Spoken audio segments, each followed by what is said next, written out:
வணக்கம் மக்களே. சாம்சங் பார்த்தீங்கன்னா இப்போ M52 5Gன்னு ஒரு ஃபோனை லான்ச் பண்ணியிருக்காங்க. M51 வந்து நல்லாவே சேல் ஆச்சு. அதோட சக்ஸஸராக தான் இந்த ஃபோன் லான்ச் பண்ணியிருக்காங்க. ஸோ இந்த ஃபோனில் பார்த்தீங்கன்னா ஸ்பெசிஃபிகேஷன்லாம் ரொம்பவே நல்லா கொண்டு வந்திருக்காங்க. ரொம்ப இன்ட்ரெஸ்டிங்கான ஃபோனாக இருக்குது. அப்படி இந்த ஃபோனில் என்னென்ன ஸ்பெசிஃபிகேஷன் கொண்டு வந்திருக்காங்க, எவ்வளோ ப்ரைஸ்க்கு லான்ச் பண்ணியிருக்காங்க, அந்த ப்ரைஸுக்கு இந்த ஃபோன் ஒர்த்தா இல்லையாண்டு எல்லாத்தையுமே இந்த வீடியோவில் பார்க்கலாம். Let's get started. First of all டிஸ்பிளேலேருந்தே ஸ்டார்ட் பண்ணுவோம். ஏன்னா டிஸ்பிளேல தான் ஒரு ஃபியூச்சர் ரொம்பவே சூப்பராக கொண்டு வந்திருக்காங்க.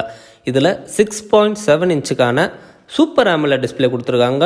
இதோட ரெசல்யூஷன் பார்த்தீங்கன்னா 1080p full HD plus refresh rate பார்த்தீங்கன்னா 120 ஹெர்ட்ஸ்க்கான ரெஃப்ரெஷ் ரேட் கொண்டு வந்திருக்காங்க. ஸோ ஃபஸ்ட் டைமாக ஒரு AMOLED ப்ளஸ் 120 ஹெர்ட்ஸோட வர M சீரிஸில் வர ஃபஸ்ட்டு ஃபோன் வந்து இதுதான். நான் AMOLED பற்றி சொல்லவே தேவையில்லை. அதோட கலர்ஸ்லாம் எவ்வளோ சூப்பராக இருக்கும்னு உங்களுக்கே தெரியும். 120 ஹெர்ட்ஸ் ரெஃப்ரெஷ் ரேட் இருக்கும்போது ஃபோன் வந்து ரொம்பவே ஸ்மூத்தாக ஃபாஸ்ட்டாக ஸ்னாப்பியாக இருக்கும். இது ரெண்டோட காம்போவும் சாம்சங்கில் நம்ம ஹையர் அண்ட் ஃபோனில் பார்த்துருக்கோம். ஸோ அந்த எக்ஸ்பீரியன்ஸ் வந்து இந்த ஃபோனில் கொடுக்கும்போது உண்மையிலே சூப்பரான எக்ஸ்பீரியன்ஸாக இருக்கும். டிஸ்பிளேவோட பார்த்தீங்கன்னா 20:9 ஆஸ்பெக்ட் ரேஷியோவில் கொடுத்துருக்காங்க. கார்னியோட கொரில்லா கிளாஸ் ப்ரொடெக்ஷனோட தான் கொடுத்துருக்காங்க. பட் என்ன வெர்ஷன் சொல்லலை. ஸோ ஃபோன் வந்து கொஞ்சம் பெரிய ஃபோனாக இருந்தாலும் 20:9 ஆஸ்பெக்ட் ரேஷியோவில் இருக்கனால கையில் ஹோல்ட் பண்ணி யூஸ் பண்ணுறதுக்கு கொஞ்சம் கம்ஃபர்டபுளாகவே இருக்கும். ஸோ டிஸ்பிளேன்னு வரப்போ எப்போவுமே சாம்சங்கில் எந்த ப்ராப்ளமே இருந்ததில்லை. நெத்தி பொட்டில் வந்து பொட்டு வச்ச மாதிரி பஞ்ச் ஹோல் டிஸ்பிளேவோட பெசல்ஸ்லாம் தின்னாதான் கொடுத்துருக்காங்க. பட் லாஸ்ட் டைம் லான்ச் ஆன M31s M51 ஒரு கம்ப்ளைண்ட் என்னென்னா, ஃபோன் வந்து வெயிட்டாக இருக்குது, அதோட திக்னஸ் பார்த்தீங்கன்னா 9 mm மேலே இருக்குது, 200 கிராம் வெயிட்டாக இருக்குது அப்படின்ட்டு கம்ப்ளைண்ட் பண்ணியிருந்தாங்க. சாம்சங் வந்து இப்போ அதை அட்ரஸ் பண்ணி அதை சால்வ் பண்ணியிருக்காங்க. இந்த ஃபோன் பார்த்தீங்கன்னா 7.4 mm தான் திக்னஸ் இருக்குது. வெயிட்டுமே பார்த்தீங்கன்னா 173 கிராம் தான் இருக்குது. ஸோ கையில் ஹோல்ட் பண்ணி யூஸ் பண்ணுறதுக்கு ரொம்பவே லைட் வெயிட்டாக இருக்கும். அதோட தின்னாக இருக்கனால ஈஸியாகவே நம்மளால் ஹோல்ட் பண்ணி யூஸ் பண்ண முடியும். எந்த ஒரு டிஸ்டர்பன்ஸுமே இருக்காது. அஃப்கோர்ஸ் ஒரு சில காம்ப்ரமைஸ் இருக்குது. ஃபோன் வந்து பேக்கில் வந்து பிளாஸ்டிக் தான். பேட்டரி கெப்பாசிட்டியுமே கொஞ்சம் கம்மி பண்ணியிருக்காங்க. பேசுவோம், அதை பற்றி பேட்டரியை பேசுவோம். பட் ஓவராலாக ஃபார்ம் ஃபேக்டர்னு வர்றப்ப டிஸ்பிளே அண்ட் டிசைன் வந்து ரொம்பவே சூப்பராக பண்ணியிருக்காங்க. டிசைன் வந்து ரொம்ப இம்ப்ரெசிவாக இல்லை, புதுசாக இன்னோவேஷனாலாம் எதுவும் கொண்டு வரல. பட் சட்டிலாக நீட்டாக இருக்குது. நிறைய பேர் எப்படினாலும் கேஸ் போடுவீங்க, அவங்களுக்கு வந்து அது பிரச்சனையாகவே இருக்காது. பர்ஃபார்மன்ஸ்லையும் குறையே இல்லை. இந்த ஃபோன் பார்த்தீங்கன்னா ஸ்னாப்ட்ராகன் 778G தான் கொண்டு வந்திருக்காங்க. இது பார்த்தீங்கன்னா ஒரு 6 nm பில்ட் பண்ண ப்ராசர். ஒரு மிட் ரேஞ்சில் நல்ல பர்ஃபார்மன்ஸ் கொடுக்கக்கூடிய ப்ராசர்.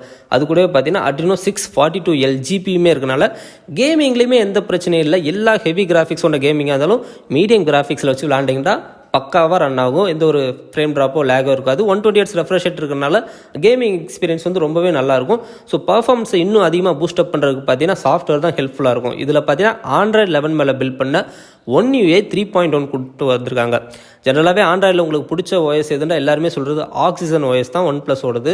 பட் இப்போ கலர் OSல மெர்ச் பண்ணுறதுனால எல்லாரோட ஃபேவரட்டாக இப்போ One UI தான் மாறிட்டு இருக்கு. சாம்சங்குமே அதை தெரிஞ்சுக்கிட்டு நிறைய ஃபீச்சர் ஆட் பண்ணிட்டே இருக்காங்க. சாஃப்ட்வேர் அப்டேட்லாம் ரொம்பவே நல்லா கொண்டு வந்துட்டு இருக்காங்க. ஸோ One UIயோட எக்ஸ்பீரியன்ஸ் வந்து ரொம்பவே நல்லாயிருக்கும். நான் ஆல்ரெடி யூஸ் பண்ணியிருக்கேன். அது கூடவே பார்த்தீங்கன்னா நாக் செக்யூரிட்டி, எங்கள் OS வந்து நாக் செக்யூரிட்டி கொடுக்குறோம். ஸோ ஆண்ட்ராய்டில் இப்படி தான் பெஸ்ட்டான செக்யூரிட்டி சிஸ்டம்னா சாம்சங் வந்து வட சொல்லுவாங்க. அதெல்லாம் நம்பாதீங்க. iOS அளவுக்குலாம் அது இருக்காது. பட் ஒன்றும் இல்லை, அதுக்கு இது எவ்வளோ பரவாயில்ல. ஆனால் பார்த்தீங்கன்னா ப்ளோட்வேர்ஸ் ஒரு சில ஆட்ஸ்லாம் வரத்தான் செய்யும். இது ஒரு மிட்ரேஞ்ச் ஃபோன்னால. பட் நம்மளால் அதெல்லாம் அன்இன்ஸ்டால் பண்ணிக்க முடியும். ஸோ ஓவராலாக பர்ஃபார்மன்ஸ் அண்ட் சாஃப்ட்வேர் எக்ஸ்பீரியன்ஸ்னு வரப்போ டெஃபினட்டாக இந்த ஃபோன் வந்து ஒரு அப்பர் மிட்ரேஞ்ச் ஃபோன் தான். நல்ல ஒரு பர்ஃபார்மன்ஸ் கொடுக்கக்கூடிய ஃபோன் தான். கேமராஸ் பார்த்தீங்கன்னா பேக்கில் வந்து 3 கேமராஸ் கொடுத்துருக்காங்க. மெயின் கேமரா பார்த்தீங்கன்னா 64 MP f1.8 அப்பேச்சர் சைஸில் கொண்டு வந்துருக்காங்க. இதில் டூயல் பிக்சல் ஆட்டோ ஃபோக்கஸோடு வருது. பட் ஆப்டிக்கல் இமேஜ் ஸ்டெபிலைசேஷன் அந்த மாதிரி எந்த ஸ்டெபிலைசேஷன் இல்லை. எலக்ட்ரானிக் இமேஜ் ஸ்டெபிலைசேஷன் தான் இருக்குது. ஜென்ரலாகவே சாம்சங் வந்து அவங்க மெயின் கேமராவில் ரொம்பவே நல்லா பர்ஃபார்மன்ஸ் கொடுக்கக்கூடியதாக தான் கொண்டு வந்துருவாங்க.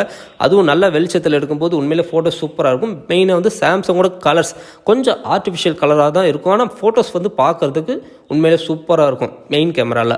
செகண்ட் பார்த்தீங்கன்னா ஒரு 12 MP அல்ட்ரா வைட் கொடுத்துருக்காங்க. அல்ட்ரா வைட் பார்த்தீங்கன்னா M சீரிஸில் அந்தளவுக்கு பெஸ்ட்டாக இருந்ததில்லை. பட் M51 ஓரளவுக்கு கொஞ்சம் இம்ப்ரூவ் பண்ணாங்க. இந்த ஃபோனில் இன்னும் கொஞ்சம் இம்ப்ரூவ் பண்ணாலே இந்த பட்ஜெட் ரேஞ்சில் நல்ல ஒரு அல்ட்ரா வைட் தான். அடுத்து பார்த்தீங்கன்னா 5 MP மேக்ரோ. இதை பற்றி பெருசாக ஒன்றும் சொல்லலை. ஆனால் எல்லாருமே நினைப்பீங்க 10,000 ஃபோனில் கூட 4 கேமராஸ் இருக்குது. ஸோ இந்த ப்ரைஸ்க்கு வர ஃபோனில் வந்து என்ன 4 கேமரா இல்லைன்னு நினைப்பீங்க. டெப்த் சென்சார் வந்து கட் பண்ணிட்டாங்க.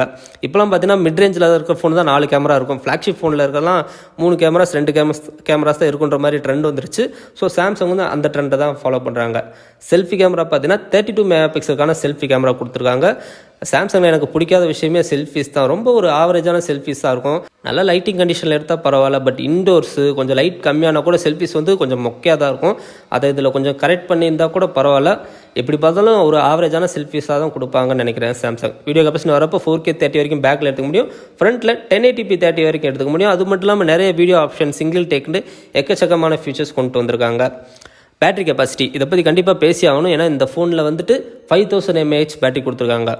5000 mAhன்ற ஒரு நார்மலான பேட்டரியாக இருந்தாலும் எம் சீரிஸில் பார்த்தீங்கன்னா இதுக்கு முன்னாடி 6000 mAh 7000 mAh வரைக்கும் கொடுத்துட்ருக்காங்க. அதோட கம்பேர் பண்ணும்போது இது கம்மி தான். பட் எப்படி பார்த்தாலும் 5000 mAh வந்து டெஃபினட்டாக ஒரு நாள் வரைக்கும் வரும். அந்த ஃபோனோட திக்னஸ் வெயிட்டை வந்து கம்மி பண்ணுறதுக்காக பேட்டரியில் தான் கை வச்சுருக்காங்க. ஸோ 5000 mAh வந்து கம்மியான பேட்டரியாக இருக்கேன்னு நீங்கள் யோசிக்க வேண்டாம். கண்டிப்பாக இதோட ஒரு நாள் வரைக்கும் இந்த பேட்டரி கெப்பாசிட்டி வரும். ஏன்னா 6 nm பில்ட் பண்ண ப்ராசஸர், 1 UIயோட ஆப்டிமைசேஷன் சேரும்போது டெஃபினட்டாக இந்த பேட்டரி லைஃப் நல்லா தான் இருக்கும். அப்படி சார்ஜ் பண்ணாலும் உங்களுக்கு 25 வாட்க்கான ஃபாஸ்ட் சார்ஜிங் சப்போர்ட்டுமே கொடுக்குறாங்க. ஸோ இது ஒரு எம் சீரிஸ் ஃபோன்றனால சார்ஜர் வந்து பாக்ஸில் வரும், கவலைப்பட தேவையில்லை. வேறு என்னென்னலாம் கொண்டு வந்திருக்காங்க பார்த்தீங்கன்னா இந்த ஃபோன் வந்து ஒரு 5G ஃபோன் தான். நாங்களும் சும்மா 5Gன்னு மார்க்கெட் பண்ணிட்டு சும்மா 2 பேண்ட் கொடுக்குறோன்னு இல்லாமல் இதில் 11 பேண்டுக்கான சப்போர்ட் இருக்குது. ஸோ ஃபியூச்சரில் இந்தியாவில் 5G வரும்போது கூட இந்த ஃபோன் உங்ககிட்ட இருந்தால் 5Gக்கு ரெடியாக இருக்கும். 3.5mm ஹெட்ஃபோன் ஜாக் இருக்குது. இதில் ஹைப்ரிட் சிம் ஸ்லாட் தான். ஸோ 2 சிம் யூஸ் பண்ணிக்கலாம், இல்லை ஒரு சிம் ஒரு மெமரி கார்டு கூட யூஸ் பண்ணிக்கலாம்.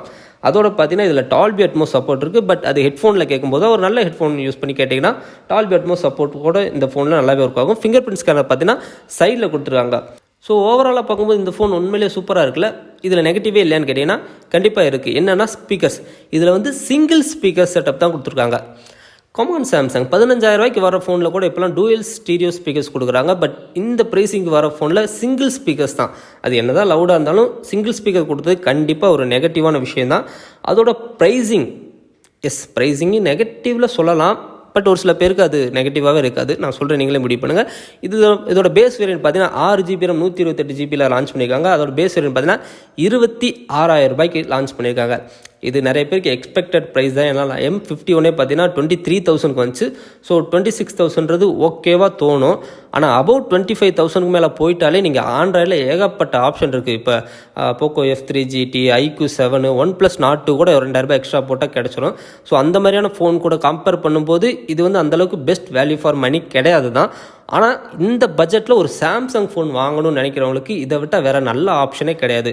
ஏன்னா அந்தளவுக்கு எல்லாமே தாறுமாறாக கொடுத்துருவாங்க. சூப்பரான டிஸ்பிளே, நல்ல பேட்டரி லைஃப், பெட்டரான பர்ஃபார்மன்ஸ், குட் குவாலிட்டி கேமராஸ்ன்ட்டு எல்லாத்தையுமே டிக் பண்ணிட்டாங்க. ஸோ எனக்கு ஒரு சாம்சங் ஃபோன் வேணும் ப்ரோ, சாம்சங்கோட ஃபேன் பாய் நான், சாம்சங்கோட 1 UI எக்ஸ்பீரியன்ஸ் எனக்கு வேணும் அப்படின்னு நினைக்கிறவங்களுக்கு டெஃபினட்டாக நான் இந்த ஃபோனை கண்டிப்பாக சஜஸ்ட் பண்ணுவேன். நல்ல ஃபோன் தான். 5Gயோட இருக்கனால இன்னும் 2 to 3 இயர்ஸ் கூட உங்களால் தாராளமாக யூஸ் பண்ண முடியும்.